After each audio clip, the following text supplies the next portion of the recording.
السلام علیکم ورحمۃ اللہ وبرکاتہ۔ آج میں آپ حضرات کے سامنے وہ چیزیں بیان کروں گا جو مسلمان پر ہیں۔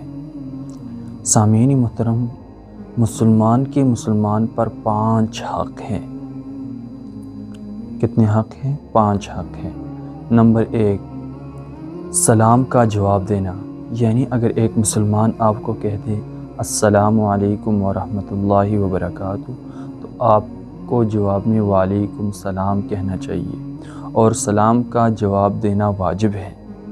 نمبر 2، اگر کوئی مسلمان مر جائے تو اس کے جنازے کے ساتھ جانا، یعنی جنازہ پڑھنے جانا، یہ بھی مسلمان پر حق ہے۔ نمبر 3، اگر کوئی مسلمان آپ کو دعوت دے دے، کھانے کا دعوت دے، کسی اور چیز کی دعوت دے دے آپ کو، تو وہ دعوت قبول کرنا۔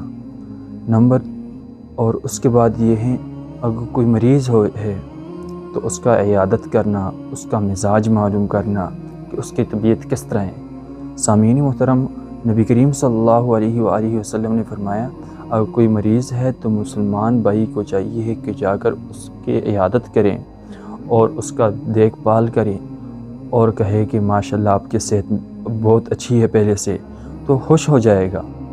اور اس کے بعد جو ہے، اگر کوئی چھینک مارتا ہے تو اس کا جواب میں یرحمک اللہ کہنا ہے۔ اللہ تعالیٰ مجھے اور آپ سب کو اس پر عمل کرنے کی توفیق نصیب فرمائیں۔